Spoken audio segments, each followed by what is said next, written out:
Amen.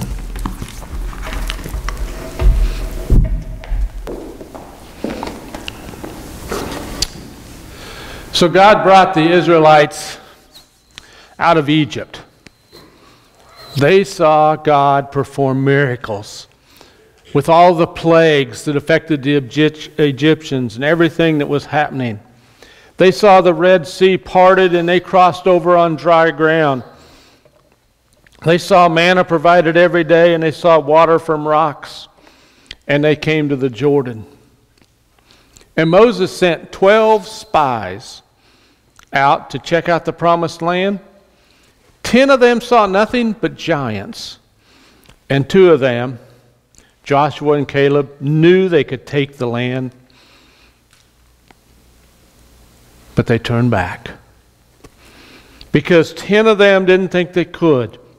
And they wandered for 40 years until the next generation is ready. And only Caleb and Joshua, that ones, get to go into the promised land. Today they're at the Jordan River, across again from the promised land. Joshua sent 2 spies into Jericho where they make contact with Rahab. They come back to the camp, and it says in verse 24, they said to Joshua, "The Lord has surely given the whole land into our hands. All the people are melting in fear because of us." And that's where we pick up today in chapter 3, verses 1 through 17. Early in the morning, Joshua and all the Israelites set out from Shittim and went to the Jordan where they camped before crossing over. After 3 days, the officers went throughout the camp giving orders to the people. "When you see the ark of the covenant of the Lord your God and the priests who are Levites carrying it, you are to move out from your positions and follow it. Then you will know which way to go, since you have never been this way before. But keep a distance of about 1,000 yards between you and the ark. Do not go near it." Joshua told the people, "Consecrate yourselves, for tomorrow the Lord will do amazing things among you." Joshua said to the priest, "Take up the ark of the covenant and pass on ahead of the people." So they took it up and went ahead of them. And the Lord said to Joshua, "Today I will begin to exalt you in the eyes of all Israel, so they may know that I am with you as I was with Moses. Tell the priest who carry the ark of the covenant, when you reach the edge of the Jordan's water, go and stand in the river."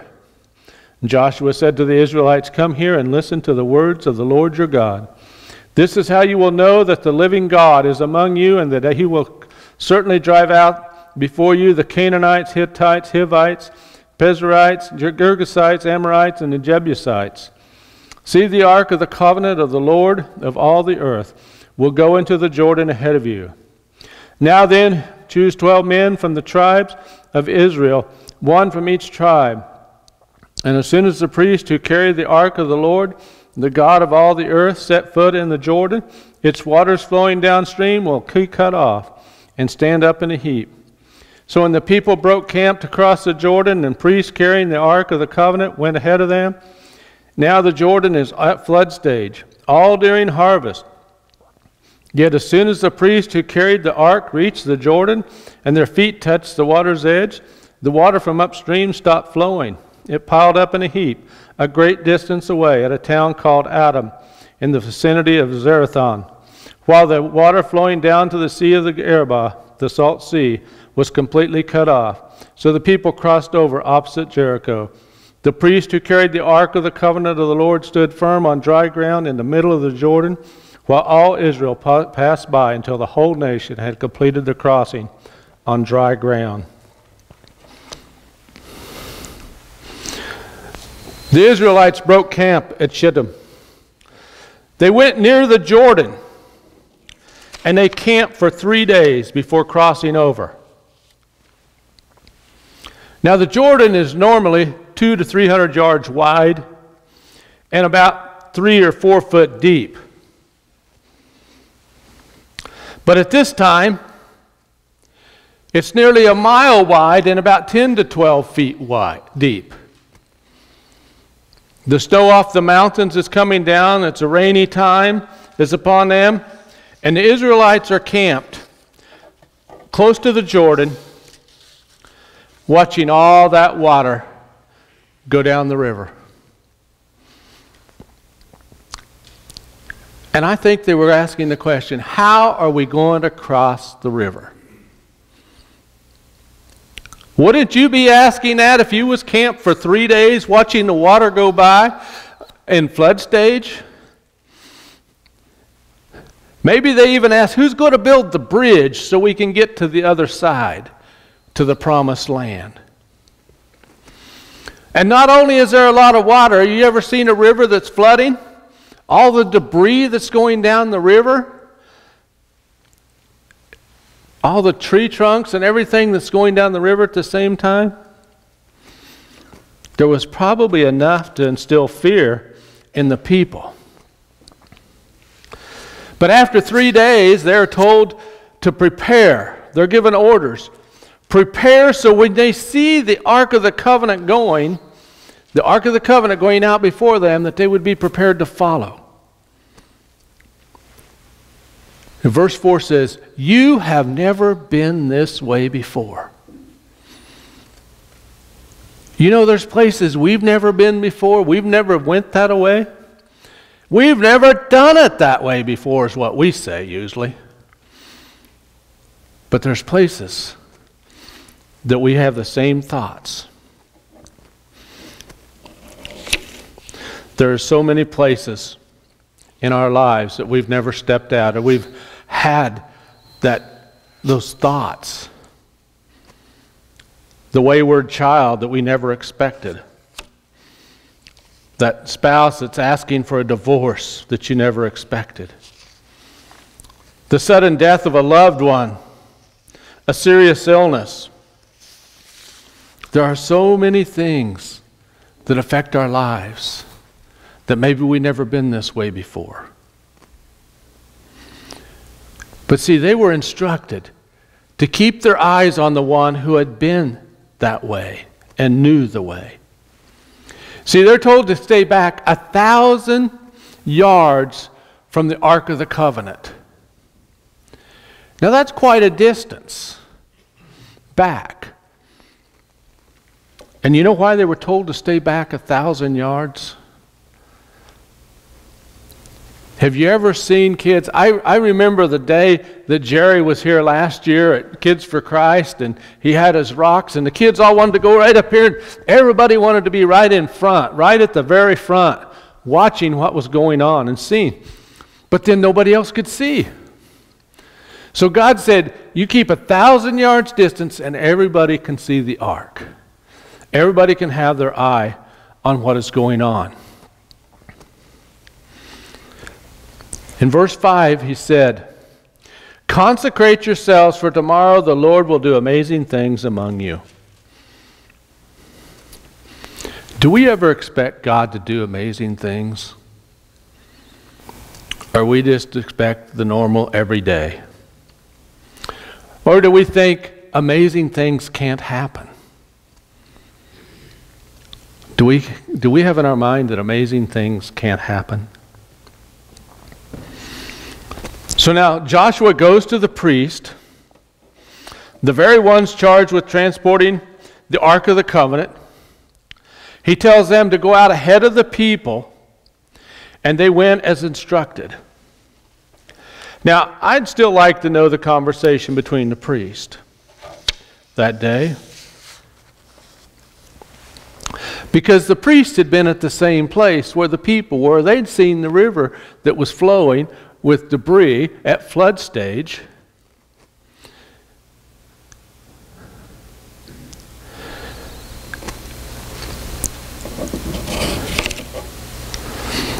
And with everything that they'd seen God do in the last 40 years, there still had to be some anxiety about what God was asking them to do. Crossing over the flooded river. In verse 7 he says, and the Lord said to Joshua, today I will begin to exalt you in the eyes of all Israel, so they may know that I am with you as I was with Moses. Reassurance that God was with them. Reassurance for the for the priests that God was with him, just like he was with Moses all those 40 years that he had led them out of Egypt and out in the wilderness, and he had been there. And then he says, tell the priest who carry the Ark of the Covenant, when you reach the edge of the Jordan's water, go and stand in the river. I don't think they really wanted to go stand in the river, because the river was at flood stage, and it wasn't just a little step down, walk down the beach into the water. It was a drop-off. It was a drop-off. And then he says, Joshua said to the Israelites, come here and listen to the words of the Lord your God. This is how you will know that the living God is among you, and that he will certainly drive out before you all the ites. And see, the Ark of the Covenant of the Lord of all the earth will go into the Jordan ahead of you. Now the Ark, remember, is a representative of God. And by the Ark going first, they would know that God was in the endeavor, that God was there, that God had this. And then it says in 13, and as soon as the priest who carried the Ark of the Lord your God of all the earth, set foot in the Jordan, its waters flowing downstream will be cut off and stand in a heap. As soon as their foot hit the water, the bottom of their foot, it didn't even get their toes wet, the water stopped, and it piled up. As I learned, I've always had a picture of the water being right here and the people here. It was over 30 miles upstream where the water stopped. 30 miles upstream, the water stopped, and downstream it kept flowing, what was there, but they went on dry ground as soon as their feet hit the water. Now I know they were people just like us. And I'm really sure they were going, come on, God, really? Put my feet in the water? You want me to step into that? Can't you just part it and dry it out, and then I will go? As soon as their foot hit the water stopped flowing. It piled up. It piled up. And the people crossed on dry ground. Amazing what God can do. But remember, they had to step out in faith. The priest had to be willing to put their foot down and touch the water. There are some lessons here for you and me. Keep your eyes on the ark, on God. That ark represented God to the people, and you needed to keep your eyes on it. Remember to give God room. Let everybody see God at work.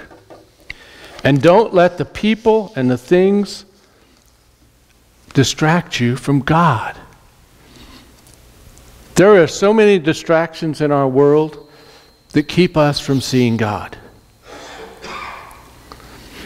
And follow His leading. Don't follow the leading of the world. What they were about to do seemed utterly impossible. Don't you believe that they were about to do something that they thought was impossible? How could we ever do this? But see, God specializes in the impossible. Dennis was talking to you this morning about the budget and about our ministry. 2 weeks ago tonight, we were working on the budget for next year. Even though it went down from this year, to some it might seem impossible. But you know, if we keep our eyes on God and keep looking at Him, and remember that this is His church, this is His ministry, this is not our ministry and our church. This is His church, and it's His ministry.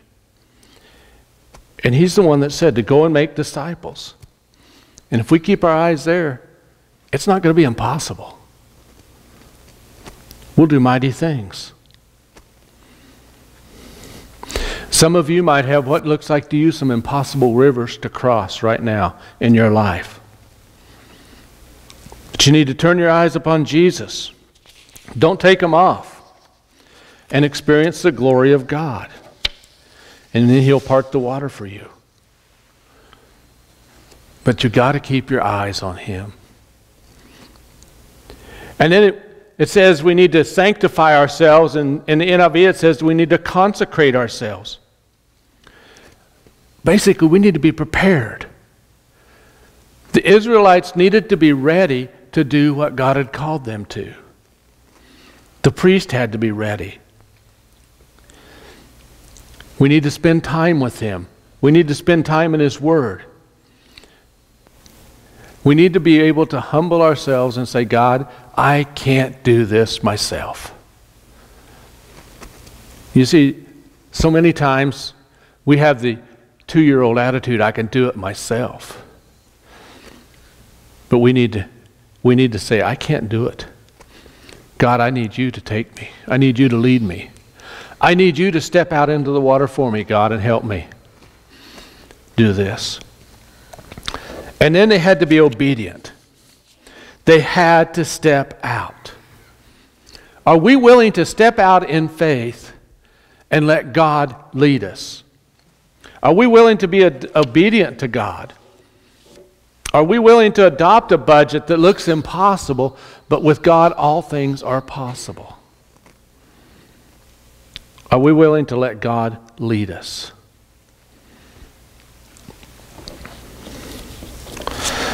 The reasons for turning back were there, but they were willing to risk it all in obedience to God.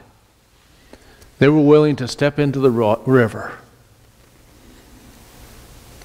And when they stepped in, they were committed to going across. And the priest stood out there with the ark in the middle of the river on dry ground until all of those million people crossed over to the other side. And then it was just beginning, because then they had to take the land. Folks, everybody here has had or will have a river to cross that looks impossible. But I guarantee you, when you keep your eyes upon Jesus, it's not impossible. It might be a cancer diagnosis. It might be a wayward child. It might be something else. I thought when I was diagnosed with myasthenia that it was a river I couldn't cross. But now, it's just an inconvenience. God is in it. God is in it. Part of our being prepared and the way that we can stay prepared is by continuing to look to Jesus. And we do that through our communion, through the elements that He has given us.